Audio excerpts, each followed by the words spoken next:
तो कल अपन ने टाइप्स ऑफ गारंटी कर लिया था, है ना, कि sir specific guarantee, continuing guarantee. Continuing guarantee जो एक से ज्यादा ट्रांजैक्शंस के लिए या फिर एक पर्टिकुलर टाइम पीरियड में जो जितने भी ट्रांजैक्शंस हुए हैं उनके लिए दी जाती है। क्या कंटिन्यूइंग गारंटी को बीच में रिवोक किया जा सकता है? हाँ सर, रिवोक किया जा सकता है, लेकिन only as to future transactions. जो उसकी गारंटी के बेसिस पे पास्ट में हो चुके हैं transactions between PD and C, principal debtor and creditor, वो वो उनके लिए तो गारंटी उसकी स्टैंडिंग रहेगी। तो यदि उसमें कोई डिफॉल्ट करता है पीडी क्रेडिटर को, तो फिर गारंटर को पुराने वाले ट्रांजैक्शन जो उसकी गारंटी के बेसिस पे हो गए कंटिन्यूइंग गारंटी में, उसके लिए पीडी के बिहाफ पे, मतलब पीडी के डिफॉल्ट पे गारंटर को क्रेडिटर को पेमेंट करना पड़ेगा। चलिए आगे बढ़ते हैं अपन, आगे बढ़ते हैं। Nature and extent of sureties liability. Direct question और इनडायरेक्ट क्वेश्चन डायरेक्ट आते हैं, डायरेक्ट और इनडायरेक्ट दोनों क्वेश्चंस आते हैं। Nature and extent of sureties liability. Sir कि श्योरिटी जो है उसकी लायबिलिटी की एक तो प्राइमरी होती है या सेकेंडरी, ये तो अपन ने पढ़ ही लिया था कि सर सेकेंडरी होती है। प्राइमरी रिस्पॉन्सिबिलिटी होती है प्रिंसिपल डेटर की चुकाने की, वो फेल हो जाता है, वो नहीं चुका पाता है, तो फिर गारंटर का नंबर आएगा नंबर 1। नंबर 2 कि सर एक्सटेंट क्या है, कि सर जितने एक्सटेंट तक प्रिंसिपल डेटर है उतने एक्सटेंट तक ही श्योरिटी भी लायबल रहेगा। यदि कॉन्ट्रैक्ट साइलेंट है, प्रिंसिपल डेटर कितने हद, सॉरी प्रिंसिपल डेटर और क्रेडिटर और गारंटर, कॉन्ट्रैक्ट में बस ये लिखा हुआ है कि गारंटर ने प्रिंसिपल डेटर के बिहाफ पे क्रेडिटर को गारंटी दी है कि यदि प्रिंसिपल डेटर नहीं चुकाएगा तो मैं चुकाऊंगा। बस उसमें कहीं कुछ उल्लेख या मेंशन नहीं किया गया है, उसमें कहीं कुछ उल्लेख या मेंशन नहीं किया गया है कि अ, कौन, मतलब गारंटर कितने रुपए के लिए रेस्पॉन्सिबल है, ऐसा नहीं किया गया। यदि कर दिया गया है तब तो बहुत अच्छी बात है। मान लो प्रिंसिपल डेटर और क्रेडिटर के बीच में 1 करोड़ रुपए तक का ट्रांजैक्शन है, लेकिन गारंटर ने ये बोला मैं केवल 75 लाख रुपए तक की गारंटी लेता हूँ, इससे आगे नहीं है, ऐसा उन्होंने भी मान लिया कि चलो कुछ तो गारंटी आ रही है। तो sir guarantor max to max कितनी response, max to max 75 lakh रुपए के लिए रेस्पॉन्सिबल होगा। यदि प्रिंसिपल डेटर ने 60 लाख रुपए चुका दिए हैं तो गारंटर से ज्यादा कितने लाख रुपए मांगे जा सकते हैं, कि सर 40 लाख रुपए। ठीक है sir, okay sir, well with in is limit. Okay sir, पूरा 1 करोड़ का डिफॉल्ट हो गया तो इससे मैक्स टू मैक्स कितने मांगे जा सकते हैं, कि सर 75 लाख रुपए मांगे जा सकते हैं। लेकिन यदि कॉन्ट्रैक्ट साइलेंट है, गारंटर ने बस प्रिंसिपल डेटर के बिहाफ पे क्रेडिटर को गारंटी दे दी है, ठीक है, तो सर कितनी रेस्पॉन्सिबिलिटी है, कि सर जितनी इसकी है उतनी ही इसकी भी होगी। यानी क्या मैं ऐसा बोल सकता हूं, the liability of guarantor, the liability of guarantor is को एक्सटेंसिव। को ये याद रखना, ये लाइन ऐसे ही आनी चाहिए, the liability of guarantor is को extensive to that of principal debtor. ठीक है, जितनी एक्सटेंट तक, देखो एक्सटेंसिव में एक वर्ड आता है एक्सटेंट, जितने एक्सटेंट तक प्रिंसिपल डेटर की लाइबिलिटी है उतने ही एक्सटेंट तक, उतने ही एक्सटेंट तक गारंटर की भी लाइबिलिटी, जितनी प्रिंसिपल डेटर की लाइबिलिटी है को एक्सटेंसिव उतनी ही गारंटर या श्योरिटी की भी लाइबिलिटी होगी। को एक्सटेंसिव वर्ड का उतने ही एक्सटेंट तक मतलब होता है। तो सर प्राइमरी किसकी है, प्रिंसिपल डेटर की। सेकेंडरी किसकी है, नेचर कैसा है, कि सर सेकेंडरी इन नेचर है गारंटर की लाइबिलिटी।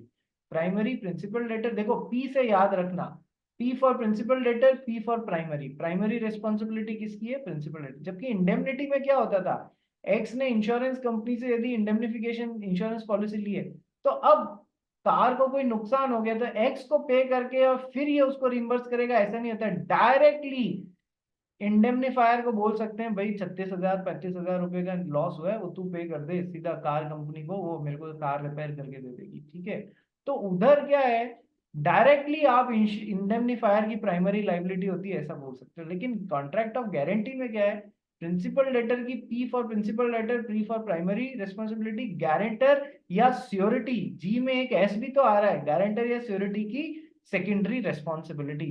ठीक है जी, नंबर 1 ऐसे याद कर लोगे। दूसरा, the liability of guarantor is को extensive to that of the principal debtor, यानी जितनी इसकी है उतनी इसकी भी। आगे और डिटेल में पढ़ते हैं, आओ पढ़ना चालू करोगे। कहाँ गया दक्ष अग्रवाल, आया क्या दक्ष यस अग्रवाल? सर। हाँ, क्या हुआ, मरा मरा हाँ कैसे सर। बोल रहा है आज? अरे नहीं सर, सही है। हम्म, माना 25 से तेरे अ, एग्जाम है, पर मेरी क्लास में मरा मरा नहीं होना चाहिए। चलो फर्स्ट पॉइंट पढ़ो, nature and extent of sureties liability, section 128। yes, liability of surety is secondary in nature as he is liable only on default of the principal debtor. So, liability of principal debtor is primary in nature. Discussed, point number 2। A. The liability of surety is coextensive, which is equal with that of the principal debtor unless otherwise provided in the contract. That is, unless fixed in the contract. Section 128. ठीक है, ये भी बता दिया ना, यदि B. Contract silent है तब तो उतनी की उतनी, जितना प्रिंसिपल लेटर की लायबिलिटी उतनी की उतनी गारंटी श्योरिटी की, unless fixed in the contract. Unless, जब तक कि कॉन्ट्रैक्ट में कोई लिमिट फिक्स नहीं कर दी गई हो, तब तक वो जितना पीडी उतना गारंटर भी लायबल होगा। पॉइंट नंबर बी पढ़ गई। Accordingly, interest, damages, costs, etc. may also be recovered from surety. देखो, यदि क्रेडिटर को पैसा चुकाने में या काम करने में प्रिंसिपल डेटर लेट हो रहा है, तो सर एक्स्ट्रा टाइम के लिए इंटरेस्ट भी एक्स्ट्रा लग जाएगा। Yes sir. कॉस्ट, इसको कुछ वसूलने में क्रेडिटर को प्रिंसिपल डेटर से पैसा वसूलने में वकील वगैरह करना पड़ गया, नोटिस भिजवानी पड़ गई, तो कॉस्ट लगी, वो भी वसूल पाएगा प्रिंसिपल डेटर से। और यदि कोई इसने या माल सप्लाई करने की बात है और टाइमली नहीं किया, तो इसको क्रेडिटर को प्रिंसिपल डेटर से डैमेजेस भी वसूलने का अधिकार है। Yes sir. तो सर क्या गारंटर से भी ये सब वसूला जा सकता है यदि प्रिंसिपल डेटर ने नहीं चुकाया? Yes sir, because guarantor's liability is को extensive to that of the principal debtor. So accordingly interest, damages, cost etcetera जो भी आप प्रिंसिपल डेटर से वसूल सकते हैं, वो सब आप गारंटर से भी वसूल सकते हैं। आ गया पॉइंट समझ में, को एक्सटेंसिव का मतलब? यस सर, ये ध्यान रखना, इंटरेस्ट, डैमेजेस, कॉस्ट। क्या पता इस पे क्वेश्चन बन के आ जाए। पॉइंट नंबर 3 पढ़ गई। Where a debtor cannot be held liable on account of any defect in the document, the liability of the surety also ceases. हमने क्या पढ़ा है? हमने ये पढ़ा है कि सर प्रिंसिपल डेटर की लाइबिलिटी पहली होती है क्रेडिटर को पैसा चुकाने में। Yes sir. और सेकेंडरी लाइबिलिटी गारंटर या श्योरिटी की होती है। Yes sir.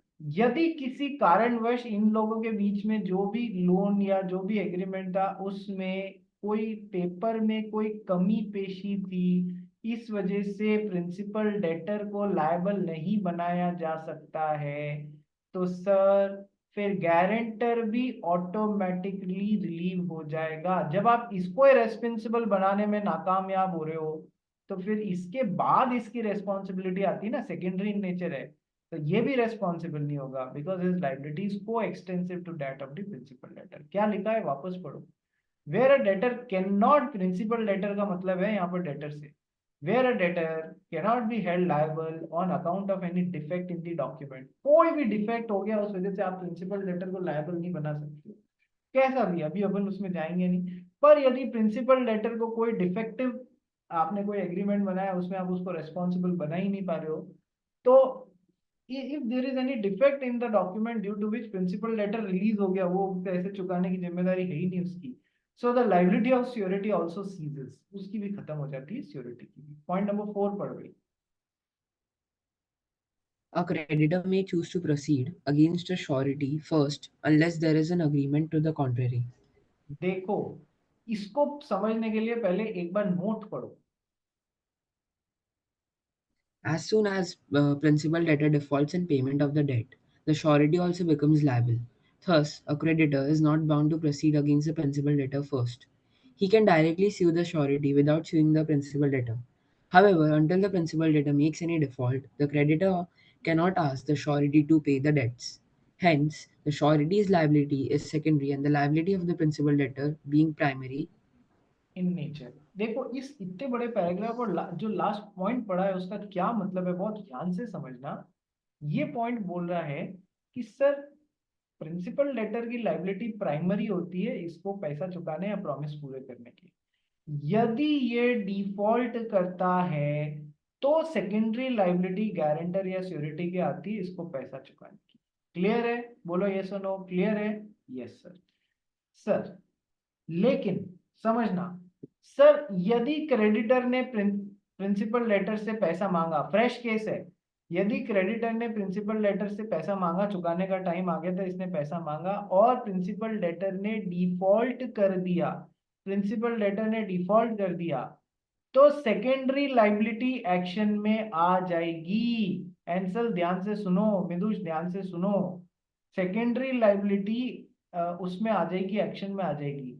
गारंटर पहले ये नहीं बोल सकता कि सर जाके पहले उस पर केस करो ना, केस करने के बाद में भी वो नहीं चुका रहा है तो मेरी गारंटी इन्वोक करो ना, पहले उससे मांगो कि वसूलो तो सही, वसूलने की कोशिश तो करो, आप तो सीधा गारंटी को इन्वोक कर रहे हो। ऐसा नहीं होता। यदि इसने डिफॉल्ट कर दिया वो बहुत है गारंटर या श्योरिटी से अपना पैसा डिमांड करने के लिए, उसकी सेकेंडरी लायबिलिटी इन्वोक कर सकते हो आप वो ऐसा नहीं बोल सकता कि पहले जाके उससे वसूलने के लिए उस पर केस तो करो, कोई जरूरी नहीं है, ये डायरेक्टली आपसे मांग सकते हैं, आपके ऊपर केस कर सकते हैं, आप मना नहीं कर सकते हैं, आपको देना ही पड़ेगा। देखो, सो as soon as principal debtor defaults the surety also becomes liable, उसकी liability तभी से चालू हो जाती है। thus creditor is not bound to proceed against PD first, यानी कि प्रिंसिपल लेटर से पैसा वसूलने की कार्रवाई पहले करो ये कोई जरूरी नहीं है। जैसे ही उसने डिफॉल्ट किया he can directly sue the surety without suing the principal debtor, principal debtor पे केस किए बिना वो गारंटर को इन्वोक कर सकता है यदि प्रिंसिपल लेटर ने पैसा लौटाने में या काम करने में डिफॉल्ट मारा है। तो ये नहीं बोल सकते कि पहले उस पे केस करो फिर मेरे पे होगा, ना ना ना ना, डिफॉल्ट होते ही गारंटर की भी लपेटे में आना तय है। हाउएवर देखो, until the principal debtor makes any default, अभी तक चुकाने का समय आया है लेकिन सर इसको अभी तक इसने डिफॉल्ट नहीं किया है, चुकाने की 10 दिन का समय दिया, इसने डिफॉल्ट नहीं किया है अभी तक, तो क्या आप डायरेक्टली गारंटर या श्योरिटी को बोल सकते हो क्या कि नहीं पहले हम तेरे से मांगते हैं? नहीं, इसकी सेकेंडरी है, प्राइमरी रेस्पॉन्सिबिलिटी इसकी है, जब ये डिफॉल्ट करेगा तो ही आप सेकेंडरी तौर पे इसके पास में आ सकते हैं। ठीक है, सो until the principal debtor makes default, creditor cannot ask the surety to pay the debt। वो एक बार डिफॉल्ट होगा फिर डायरेक्टली केस कर लो आप गारंटर पे, डायरेक्टली मांग लो, फिर तो वो रेस्पॉन्सिबल है। वो ये नहीं बोल सकते कि पहले उस पे केस करो फिर मेरे पे करो। हाँ हाँ हाँ, डिफॉल्ट जरूरी है, वो होते ही फिर गारंटर भी लपेटे में आ जाएगा। Hence the surety is liability is secondary and liability of PD being primary। तो पॉइंट क्या है, creditor may choose to proceed against, proceed against मतलब केस, प्रिंसिपल डेटर ने डिफॉल्ट मारा है तो केस डायरेक्टली श्योरिटी के अगेंस्ट भी हो सकता है unless there is an agreement to the contract. यदि एग्रीमेंट साइलेंट है तो अभी तक मैंने जो समझाया वही होगा, वैसे ही होगा। हाँ, एग्रीमेंट में अदरवाइज लिखा हुआ है, प्रिंसिपल डेटर क्रेडिटर और श्योरिटी के बीच में ये लिखा हुआ है कि यदि इसने डिफॉल्ट मारा तो पहले इससे केस करेंगे, फिर भी नहीं मिला तो मेरे से वसूलेंगे, तो फिर तो राम कहानी चेंज हो गई। पहले फिर इसी पे केस करना पड़ेगा, फिर वहां से केस अनसक्सेसफुल होता है तो फिर श्योरिटी या गारंटर से वसूलना पड़ेगा। ठीक है, कॉन्ट्रैक्ट में अदरवाइज लिखा हुआ है तो कुछ नहीं लिखा हुआ है तो मैंने पहले जैसा समझाया वैसा ही होगा। ठीक है, 5th number point.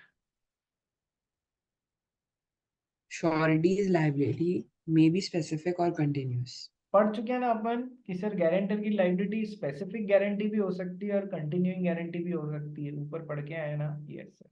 Last point, Surety's liability may be conditional, which is surety may impose certain conditions in contract of guarantee. Until those conditions are met, surety shall not be liable. Sureties liability में B conditional. क्या बोलता है, surety में impose certain conditions in the contract of guarantee, guarantee का contract sign करते समय या पहले ही उसमें डलवा दिए, बाद में नहीं हो कह सकता कॉन्ट्रैक्ट साइन करने के बाद में कि नहीं नहीं मेरी गारंटी इस तरीके से कंडीशनल रहेगी, भाई कंडीशन फुलफिल होगी तो ही मेरी गारंटी इन्वोक हो सकती है। नहीं, कॉन्ट्रैक्ट साइन करते समय या उससे पहले यदि डलवा दिया है कि ये कंडीशंस पूरी होंगी तो ही मेरी गारंटी इन्वोक करोगे तो फिर वो भी सही है।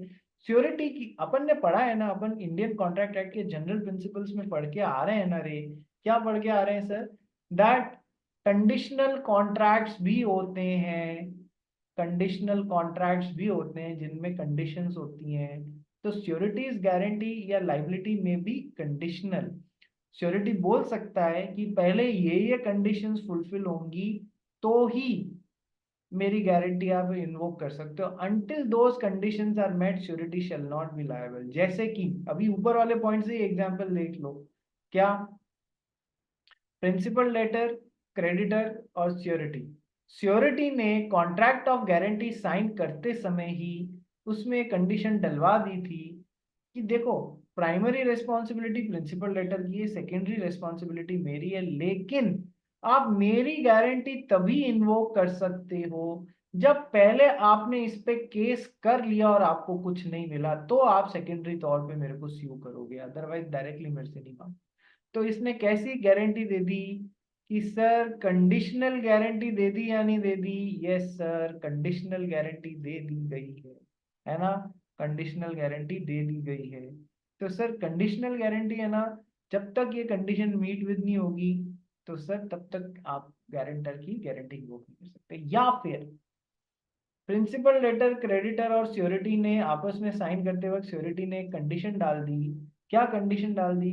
कि देखो मल्टीपल को श्योरिटीज हैं, श्योरिटी 1, श्योरिटी 2, श्योरिटी 3, अभी तक मैं ही आया हूँ, श्योरिटी 2 और 3 का पता नहीं है। जब तक श्योरिटी 2 और श्योरिटी 3 नहीं आ जाते तब तक मेरी गारंटी चालू नहीं होगी। तो सर कंडीशनल गारंटी है, जब तक ये पॉइंट नहीं किए जाते इसकी गारंटी चालू ही नहीं होगी।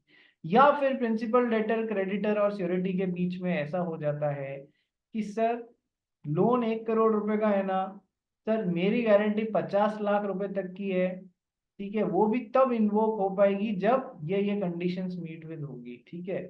तो सर उसने जो भी कंडीशंस थी, सर कैसी भी कंडीशनल गारंटी उसने डाली है, तो कंडीशनल कॉन्ट्रैक्ट यदि सही है तो सर वो कंडीशनल गारंटी सही होगी, ठीक है, तभी इन्वोक करी जा सकती है वो गारंटी, ठीक है।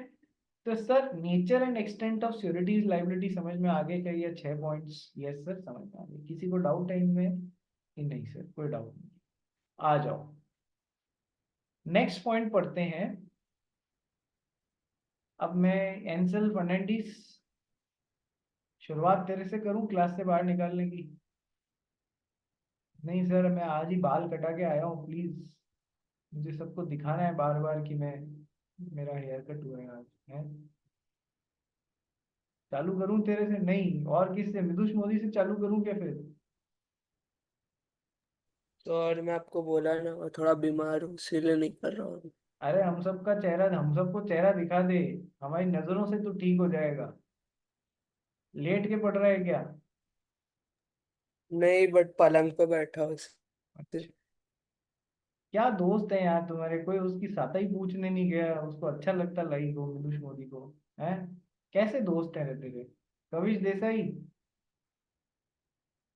हम्म। हाँ सर। उससे पूछने जाना यार, तू 11वीं का है, थोड़ा टाइम फ्री है तेरे पास में, उसका हालचाल पूछ के आ।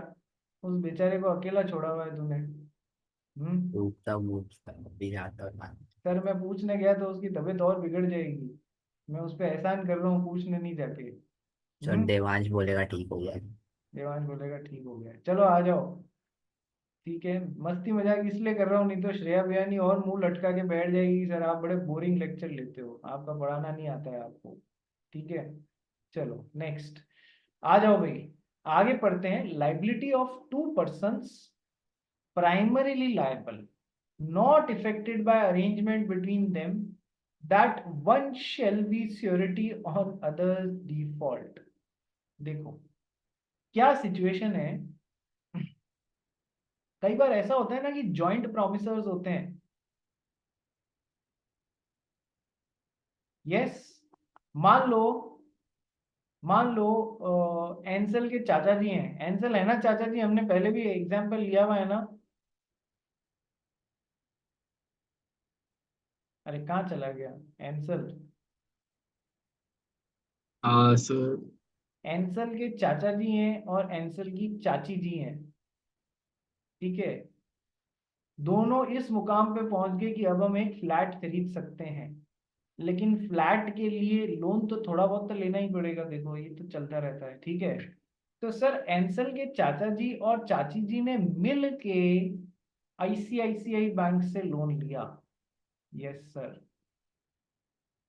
एंसल 18 साल नहीं 21-25 साल का हो गया, सीए बन गया, तो हमारे बेचारे एंसल को गारंटर जैसे उन्होंने डाल दिया यहाँ पर, इसने भी मना नहीं कर पाया, ये अपने चाचा चाची से बहुत प्यार करता था, ठीक है, तो इसने गारंटर जैसे वहां पर लिया। तो सर ये तो हो गए जॉइंट प्रिंसिपल डेटर्स हो गए या नहीं हो गए? Yes sir, principal debtor 1, principal debtor 2, joint loan लिया था इन्होंने, बैंक से जॉइंट लोन लिया था चाचा और चाची ने, जॉइंट नाम पे, फ्लैट भी जॉइंट नाम का ही था, ठीक है।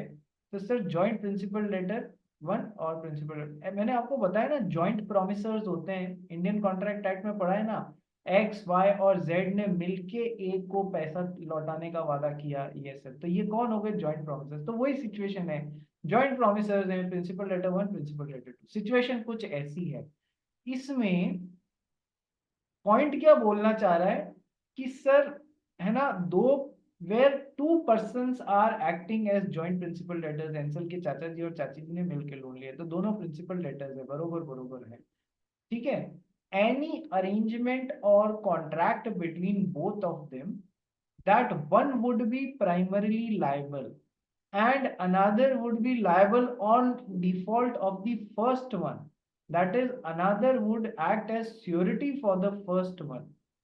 वो ऐसा उन्होंने अपने बीच में, चाचा जी और चाची जी ने, एंसल के चाचा जी और एंसल के चाची जी ने आपस में एक ऐसा अरेंजमेंट कर लिया, तू प्राइमरीली रेस्पॉन्सिबल होगा इस पैसे को चुकाने को, तूने यदि डिफॉल्ट मारा तो मैं तेरे बिहाफ पे या पैसा चुका दूंगा, यानी कि ये आपस में गारंटर और प्रिंसिपल लेटर का रोल प्ले कर रहे हैं, इन्होंने आपस में एक सेपरेट अरेंजमेंट ऐसा कर दिया कि तेरा डिफॉल्ट, तू प्राइमरी रेस्पॉन्सिबल, चाचा जी आप रेस्पॉन्सिबल हो, यदि आपने डिफॉल्ट मारा तो मैं सेकेंडरी तौर पे मैं आपके गारंटर जैसे पैसा चुका। क्या उससे आईसीआईसी बैंक को कोई मतलब होएगा? क्या उससे आईसीआईसी बैंक को कोई मतलब होएगा, या ये दोनों को रेस्पॉन्सिबल बना सकता है? सर दोनों को बना सकता है, ठीक है, पॉइंट वही है। तो सर अरेंजमेंट इन्होंने आपस में कर लिया, लेकिन उससे कोई फर्क नहीं पड़ता है।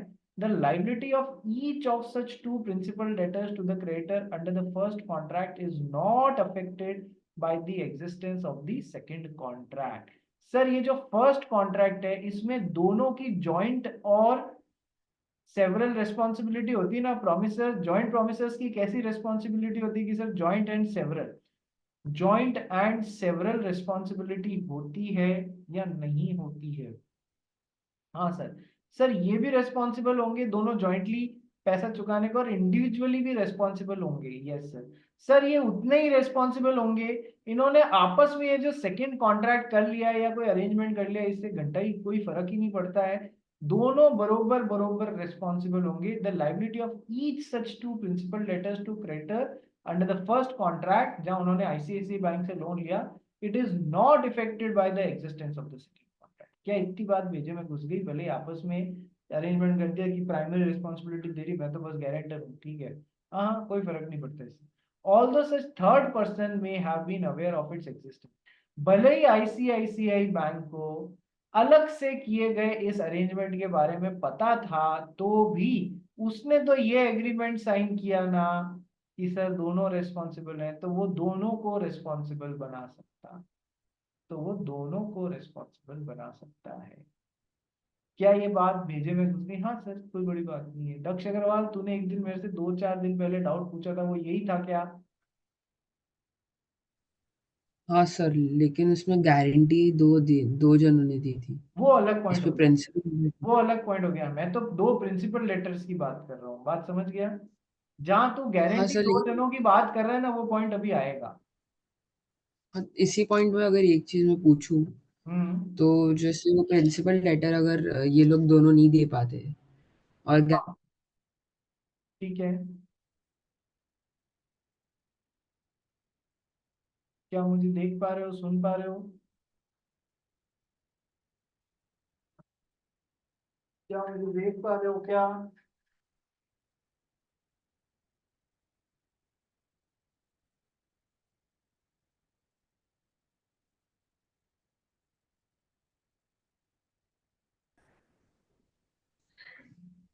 am I audible?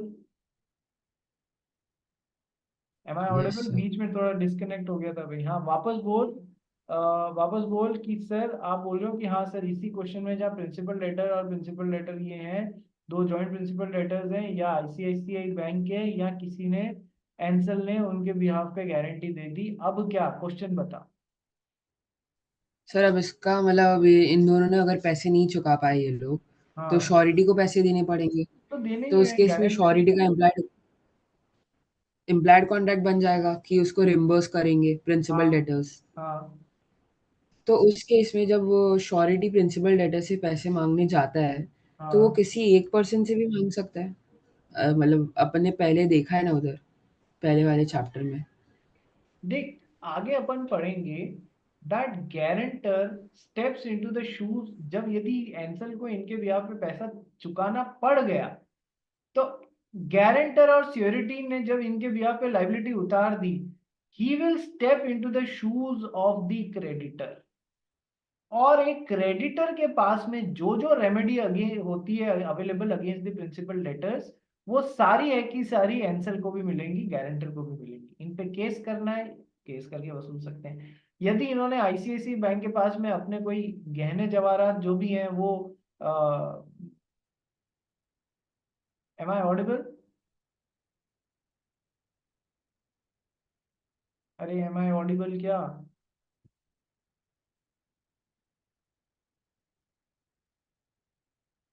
क्या आप सुन पा रहे हैं मुझे?